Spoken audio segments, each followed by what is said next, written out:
Hi, my name is Tyler Wheeler, and today I will be talking to you about the fundamentals of baseball. Fundamental is a term that means to develop a solid base or core of central importance, and that central importance, the fundamentals of baseball. When developing the skills and knowledge of baseball, it takes fundamental principles to create and shape the greatest of baseball players. In order to even become a great player, it all begins with the fundamentals of baseball. These fundamentals would include hitting, fielding, throwing, base running, and versatility. These 5 fundamentals are the gateway to baseball, and you have to learn each one of them in order to be the best possible player you can be. Baseball is America's game, and I am here to teach the fundamentals of how America's greatest sport is supposed to be played. With these fundamentals, there should be a clear understanding of what you are getting yourself into. Sportsrec.com says the basic fundamentals of baseball are the building blocks of the game. A successful player must be able to hit the ball, field the ball, throw it, and run the bases. First fundamental in baseball is hitting. The idea of baseball revolves around hitting the baseball with a solid crack of the bat for most young players. When I was a kid, I went to see big leaguers play. All I wanted to see was a home run because that is what makes young kids want to play baseball, at least for me. Now for righty batters, your left shoulder should be facing right at the pitcher with your legs in an athletic stance. For lefty batters, your right shoulder should be facing the pitcher with your legs also in an athletic stance. BeABetterHitter.com says swing path, hip rotation, and bat speed is what creates power. Power is a tough attribute to come by for some people, but look at Jose Altuve.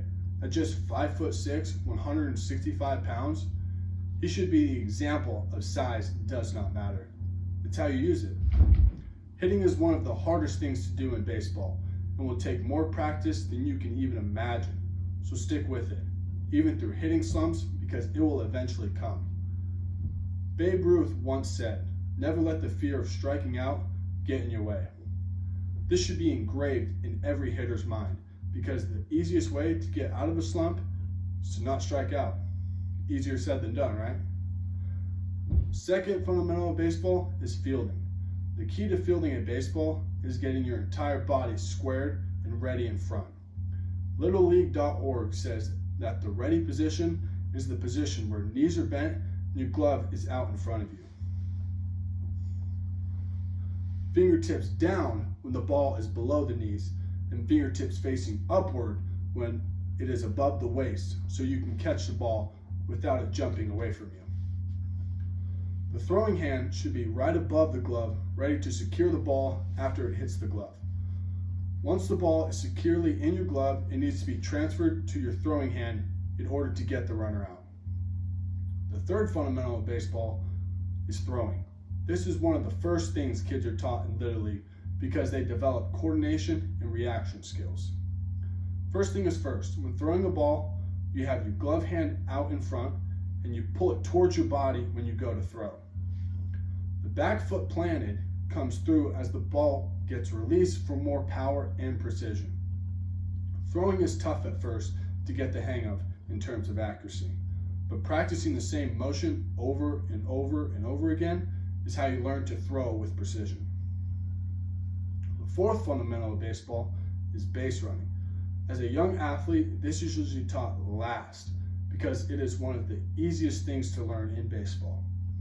Speed does help, but an effective player knows how to run the bases with touching the inside corner of the bag.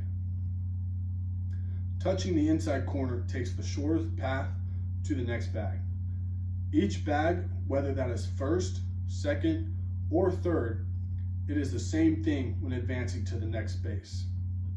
Now the fifth and final fundamental of baseball is versatility. A player with all versatile characteristics has a chance to become a very valuable and key factor on their team.